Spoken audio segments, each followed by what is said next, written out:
spot reflecting on the water as the sun shuts her eyes. Don't know what you'll uncover.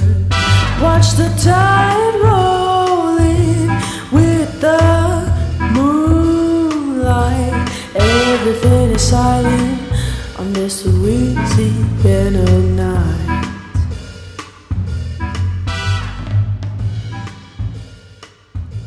You are listening to Missing Magnolias. Scarlett and Michelle here. And today we have with us Natalie Murry.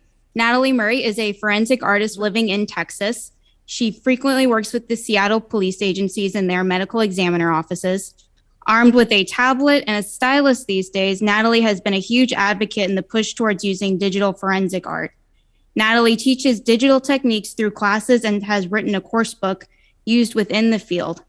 When not teaching, Natalie is using her skills and services to help solve cases. Natalie has her own forensic art company and is no stranger to reconstructions, post-mortems, and age progressions. And thanks to Leads Online, an investigative system, Natalie can offer her digital services to law enforcement nationwide and can interview witnesses remotely. Natalie has been instrumental in the ID of many cold cases. One of the more well-known IDs was that of Orange Socks, a 1979 case where the victim finally has her name back. Natalie also has experience in forensic genealogy. So Natalie is a little bit of a triple threat. She's a forensic artist, has experience in forensic genealogy, and is another redhead. Welcome, Natalie. Thank you, Scarlett. It's good to be here. Thanks. So for people that maybe have more normalized hobbies, can you take us through some of the more knowns of forensic art? Describe for us what are reconstructions, what are digital composites and postmortems, and age progressions? Sure. There are, as you say, a few different types of forensic art. Most forensic artists start out as a law enforcement officer and they only learn to do composites. And that's where you sit down with the victim or the witness of a crime and you draw the suspect in the crime that happened to them. I think of it as drawing a portrait of someone you've never seen. You have to do a drawing based on somebody's memory, and that's the most difficult one for me. The one that I do more often nowadays is the two-dimensional reconstruction from skeletal remains. And there's two-dimension and three-dimensional reconstructions. The 3D reconstruction is building it in clay over the skull directly. That's not done as much anymore because there are 3D digital programs that you can use instead of working directly on the skull. But I do the 2D reconstruction, which is drawing over the skeletal remains. So this is if you have a victim that has been found out in the woods or that maybe is washed up on a shore and they don't have any identification on them at all. The medical examiner's office has tried everything they can to get them ID'd through the normal channels, fingerprints or dental, talking to an odontologist to ID teeth. Everything they come up with, they can't find who this person is. And so they'll give me or another artist the skull, and then we photograph that skull and draw the face of the person that it belonged to. There's another identification for people that have died without ID. This is called postmortem drawings. And that's when the remains of the person are fleshed. So they haven't been out in the woods for a long time. Maybe you found behind a business somewhere or in a dumpster or something like that, found on a city street. You can still see their face, but it has either been a little while, so there's some decomposition. There may be some trauma to it. There may be some animal activity or insect activity. So the artist takes the photographs of the person from the autopsy from the medical examiner's office and basically makes them look more like they looked in life. Those are the basic types. There's also age progression. Not a lot of artists do a lot of those. That's maybe if you have a missing fugitive or a missing person that's been gone for a long time and people want to know maybe how they look now. So knowledge of the muscles of the face and neck is important, and a knowledge of how we age and how those muscles change and your appearance changes as you age. Oh my gosh, that's so much. Could you tell us a little bit, I don't know, this might be even the wrong kind of question. Is there a typical case, or what's your typical case or day look like? Well, it depends on what each artist specializes in. I mean, some artists that work at police departments, a typical case is a composite, and it's normally a felony crime, whether it's a homicide, attempted homicide, an assault with a weapon, kidnapping, anything that's got a victim to it and that they want to try and see what this suspect looks like. Because honestly, if you try and release something in the media and the police department says, okay, the suspect is a white male in his 50s, 5'10", 165, brown hair, I mean, how many guys is it going to apply to? But if you have an image for people to see, it's much easier for them to get more drawn into the case if they see an image in the paper or on the news. it's a tool to help investigators move on with their case, maybe find different people that they weren't aware might be involved. But for me, I mostly do reconstructions these days. And so that's working with the medical examiner's office instead of a police department. Normally, it's working with the skull directly and finding what on that skull makes it different from every other skull. I mean, you consider that everybody's face is different, right? So it makes sense that what your face is sitting on is also different from everyone else. And to be able to find those differences, to be able to find the areas of the face that are more specific to an individual is what I focus on myself. And that's what I enjoy doing. So it depends on what's going on. I live in Austin now, but I started my career up in the Seattle area, and I have close ties with the King County Medical Examiner's office in Seattle. And so if I go up there, say to visit my mom, I'll call the King County ME's office, my forensic anthropologist up there, and say, do you have any cases? I'm coming up in March, and contact the Snohomish County Medical Examiner. Also, I work with them and have drawn all their cases and see if they have anything going on. So I could do 3 or 4 or 5 jobs at a time if I go up to Seattle for a week, or they may contact me through email or on the phone and let me know that they have a case that they'd like to get moving on. And it's not unheard of to have them mail the skull to me and do the whole drawing here at my home. What's the demand like for you? You mean the number of cases that I do? Yeah, on a day-to-day, do you get a lot of requests? It ebbs and flows. I could do 1 a month. I can do 4 a month. It's not a full-time job by any means, and it's certainly not something where you're going to make top dollar. In law enforcement, where I started, mostly everybody has a specialty that they want to work, whether it's canine or if it's SWAT or if it's PROACT or if it's traffic. And I chose art because I liked to draw to begin with. When officers retire, they'll often go into sort of consulting in the specialty that they have chosen. And art is not the one that you're going to make money at. So considering it's not a evidentiary item, the drawings that you do are not evidentiary. So it is considered sort of like a bonus. And law enforcement doesn't always have the money to spend on things that aren't going to help them definitely move along the case. So considering that most police agencies do not have forensic artists, we don't have a record of it completely, but we believe there's under 100 full-time artists in the country, maybe closer to 50. And so many states do not have a full-time artist. They'll have maybe a police officer that does drawings part-time, as I started out doing it part-time while you're working. You might have a police agency close to yours that knows that you're working, that you have forensic art skills and say, I've got a homicide over here. Can you send the artist over here to help me out? So they'll do some of that. But as a freelancer that I am now after retirement, the work ebbs and flows. What would you suggest to someone who hears something like this and says, oh my God, this is what I've always wanted to do? It's a really difficult field to get into. Since I had some training classes and I've been involved in helping others train, we get a lot of people come through and say, this is what I want to do. Either they have been affected by crime and they want to pay back and help, and they have art skills, or honestly, we get some kind of odd types that are just interested in the whole creepy factor of it and want to be involved. But the easiest way to get into forensic art is by being a police officer already, because consider that this is something that is normally used on a felony case, and how difficult it is anyway to prosecute felony cases. You do not want a person out there as the artist who you don't know anything about. You don't know how they're going to affect the case. Do they know how to interview a witness? And would they say anything that could make the case difficult when it goes to court, that the defense can pick open and say, no, you can't use that? So an officer normally isn't going to use someone who they don't already know in the law enforcement community. There are a few full-time forensic artists in the country, as I mentioned, and some of them are civilians. But those positions are so rare to come up that often if somebody gets one, they'll keep it for their whole career. I know people that have been in it 20, 25 years still at the same department. Nobody else is going to get in there. How do you balance science and art with what you do, especially when you interact with witnesses or you're just working from the skulls? How do you make those decisions that are potentially unknown in terms of the features? There is a lot that is known in terms of the features on the skull. I mean, there are specific things that you can see on the bone that give you an idea of what a feature looks like. The great thing about doing reconstructions for me is you can see where everything goes. You can see the proportions, how long the nose is, how far the nose is from the mouth, how wide the eyes are, different things about the face that you don't know when you're doing a composite. So you may get the features pretty accurately when talking to a witness or a victim to do a composite. But if the proportions are off, people aren't going to recognize it. Proportion is the number one thing in facial recognition. So if you already have that on a reconstruction, you kind of got to step up to begin with. Honestly, the way I think of it is the forensic anthropologist is the science part of it, and I'm the art part. I do not have a medical background. I do not have the skills to tell you this skull belongs to this ancestry and this sex. I mean, after 20 some years, I get an idea of what it is, but you can't quote me on it. You can't take it to court. I find that in doing reconstructions on the skull is that as I progress in the drawing, I get an idea in my head of what this person looks like. And it may be right or it may be wrong, but the point of the drawing is not to get an exact portrait of the person. It's actually opposite to that. The point of the drawing is to get as many people to call in as possible. So to stay as unspecific as you can while still being accurate to the face.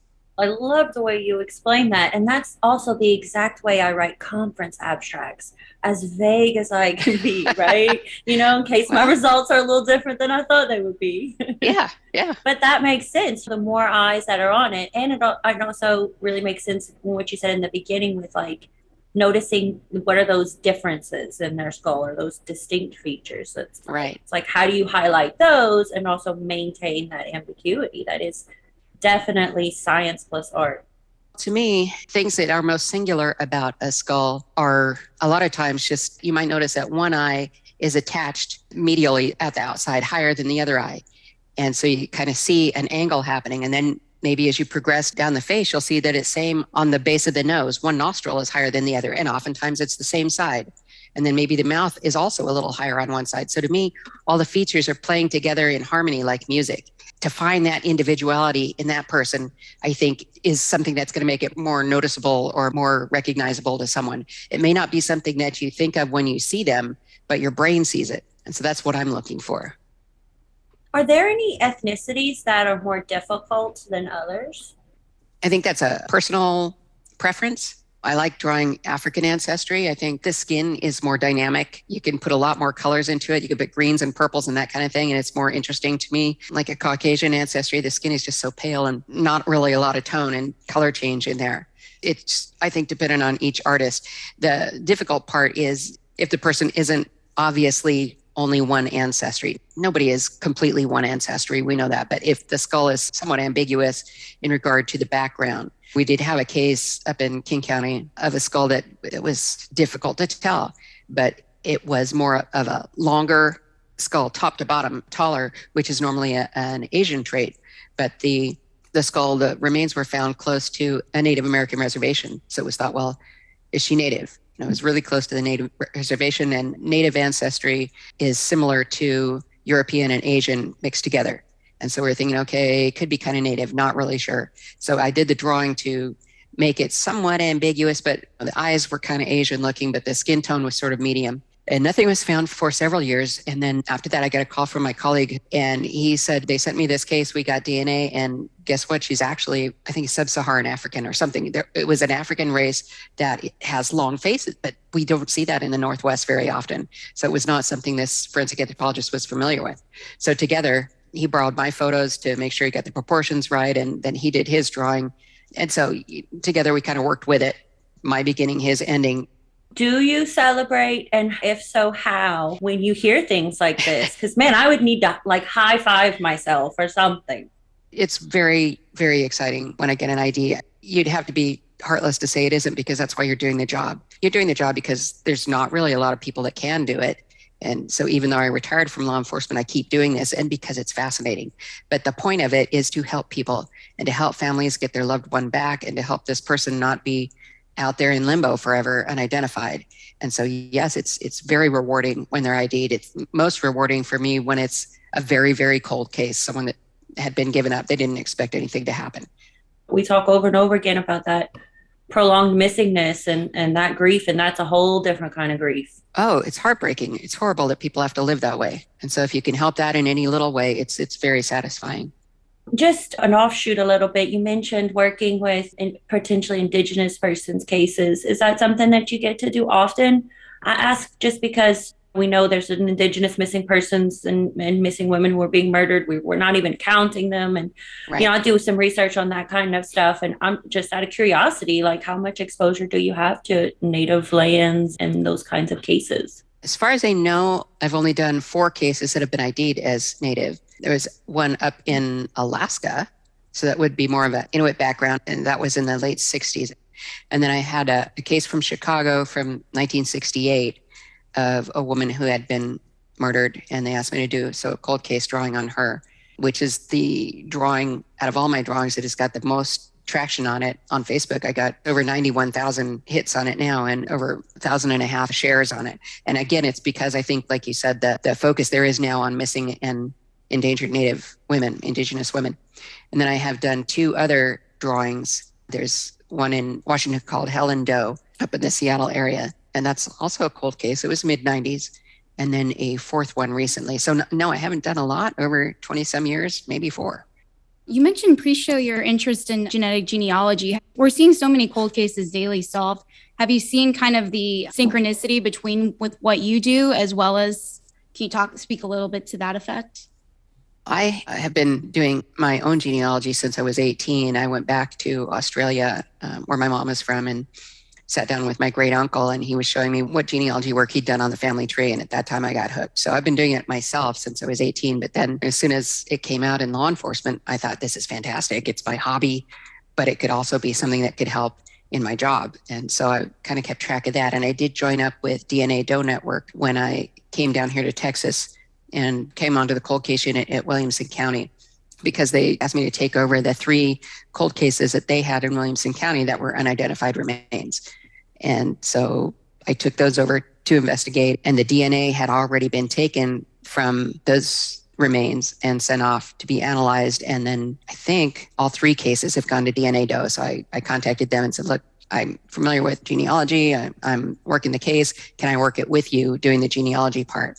And so I did. And that's how it came about to get Orange Socks ID'd. So it doesn't normally go with the forensic art part. But in this case, just because I like both of them, I get to do them both. The forensic genetic genealogy stuff is just so fascinating. It brings me so much joy to know that like these typically old white men are just like baking a little roast in their house and knock, knock, knock. I just love it. They're going ahead, living their whole lives like nothing ever happened. Is just infuriating. Exactly. But hopefully now they're all looking back over their shoulder saying, what did I leave at the crime scene? When are they coming for me? Could I ask what cases sort of stand out in your memory? Are there any that you would like to share that maybe could use some exposure?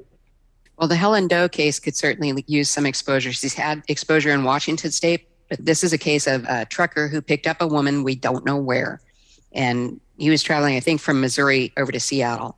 And when they got into Washington State, they did go to a truck stop. So people saw them and saw her, which is interesting, and then got back in his truck and started down the highway. And there was an accident or something. There was a vehicle stopped on the highway and he smashed into it. And the cab of his truck just went up in flames that he and the woman were both burned and died. It was easy to identify him as the trucker, but nobody knew who she was. If she had any ID on her, it burned up in the fire. And so nobody knows where she came from, anywhere between Missouri and Washington. And nobody knows who she is. But what was interesting is that people had seen her. So I did have a little bit of a physical description, and she was Native American. And so I've done that one, and I redid that one recently for them because as time goes by, we learn more and more about specifics of forensic art. And so I've come up with different studies. Some of them are from odontologists, some of them are from plastic surgeons, and different people have studied different things about the face, and putting all those together. And I thought I could do a better job, that I had more specifics to work with that I didn't know the first time I did it. So I redid that drawing just last year. The Washington State Patrol has been working that one very hard, but it's so far they're not getting anywhere. And it might be because she is Native and you don't get a lot of interaction with that population in general. Yet again, another missing Indigenous woman. So that one could certainly use getting a word out. The cases that have been most rewarding, well, Orange Socks has got to be at the top of the list there. The way that came out was, that I came to work for Williamson County and they said, okay, here's our 3 unidentified cases. And the sergeant said, would you redraw these? And I looked at the cases. I said, well, no, Karen Taylor drew them and she is top of the forensic artist heap. And I wouldn't presume to redo the drawings after she had done them. But then when I was looking through the case, I saw the autopsy photos and I thought, I don't think that a couple of these features are exactly right. I'd like to change that a little bit and she should look younger. So I did the drawing with mixed feelings, but I did the drawing. And when they released it, within 2 days, a woman came forward and said, "That looks like my sister, and I haven't seen her since the late 70s. There's not really a lot that a detective can do until they know who this person is. To be able to help that and to get the cases rolling again and maybe try and get some small piece of justice for someone is rewarding." Can I just ask your opinion? And you don't have to answer it if you don't want to. But what do you think about Samuel Little drawing all of his victims? Do you think that those drawings are in any way realistic of actual victims? I think they are actual victims. The Texas Ranger, Jim Holland, did some trainings for homicide investigators, and hearing the story of how that whole thing happened is just fascinating. The skill may not be that great, but it's good enough that someone recognized at least one of them. I mean, I think that he clearly had in his mind a very clear picture of each of these women. And maybe his skill wasn't that good to get it onto paper, but there's enough recognizable, enough anomalies on each person that they are able to be ID'd. Like I said, any image out there is better than just a written description. For me, in-depth memory of the victims are like in your brain to be able to distinguish between them would be hard with a body count so high. Not if that's what gives you joy. You're right. If that's the thing that you're thinking about for weeks on end, you might be memorizing those facial features. He had that fully in his brain each and every time that he did it. He'd go through like a little file cabinet and say, this is the one I want to think about tonight. Totally evil and unimaginable. Absolutely. That could happen, but it does. Can families request your involvement? Like if somebody thought that that would help their family member's case? I have done cases rarely for people. There was a couple who, I think they were from California, and they spent part of the year down in Mexico every year, and they had someone come into their condo and rob them. And so they asked me to do a drawing because the police department in Mexico was not interested in doing that. And they did end up with an identification. Occasionally I get that. I have had families ask for things, but I don't like to work cross purposes with law enforcement. The private requests I get the most are from people who want an age progression on their deceased child. And it's heartbreaking, but I don't do a lot of those. Do you still draw other topics in your off time since you have that skill? Do you do any more creative projects to kind of decompress from some of these scenes? Yeah, I do. I currently sell some of my work in the town that I live in at a little store down there. So I make prints and cards and things out of them. But the fine art work that I do, some of it's digital, some of it's, like I said, oil painting or something. It is still focused on skulls. And some of it, people's skulls, some of it are animal skulls, but it may have some other twist to it. And I like doing still life paintings too. For me, I'm not the kind of artist that can draw something out of their imagination. I like to be able to see it in front of me. And so if I set up a still life, then I can see it and I can see how the light is falling on it and how the colors change as the item turns in space. I prefer that, or I may start out with a skull and then make some changes to it. I beta test the software that I draw with. And so they're always coming up with new tools in that software. So I may start out with a skull and then sort of riff off it with some of the new tools they have and come up with something totally different. And some of those have become some of my hottest sellers, actually. So yeah, I mean, I like to draw. I love to draw. I love to paint. And so yeah, I do it for work and on the side. Is there anything you might want to close with today? Now, if you see a drawing and you think you might have an idea of who that is, please call. But also, don't judge the artist too harshly. As I said, many artists don't have a lot of experience in it. Maybe they're a police officer that didn't know how to draw before their sergeant sent them to training. And if the composite gets somebody to call, it did its job, no matter how awful it is. The whole point is to get someone to call in. And same thing with the reconstruction. You know, if somebody doesn't have the best art skills, but still maybe rings a bell to you, that's doing its job. The more experience you get in seeing skulls and in seeing what's individual about them, the better your work will be. And so, you know, people that get maybe one skull a year or every 5 years, they're very nervous about doing it. Also, I do not currently teach. That's why I put out the book showing my techniques for digital drawings, because it's when I started doing digital drawing, a partner and I, back in 2011, I got some pushback from the forensic art community saying this is not good. You know, you shouldn't do drawings that way. You should use a pencil. You shouldn't interview victims over the computer. You can't develop a rapport with them just on Zoom or Skype or something. Over the years, it's turned out that yes, you can. We've got several IDs that way. And so more agencies are coming to see digital as useful, and they're coming to kind of expect it. I am part of the International Association for Identification, which is the only governing body for forensic artists in the world. And I'm on the forensic arts subcommittee there. So I have contacts with other artists that way. We have conferences every year. This year it will be in Omaha. We'll go there and have more interaction with colleagues and talk about different ideas and talk about different things we've been doing. But then, like I said, I'm working on another book now that I want to help other artists who don't have that much experience with skulls be able to learn to read the skull. It's the title I'm kind of working with, Reading the Skull, Advanced 2D Reconstruction. Yeah, you're building the village, keeping it going. You got to have a village because it's a very small one. I mean, if you can help each other, help each other. Thank you so much, Natalie. This has been really amazing. We'll definitely put the link to Helen Doe and any other cases you want to bring attention to. The more the cases are seen out there, the better chance they're going to get solved.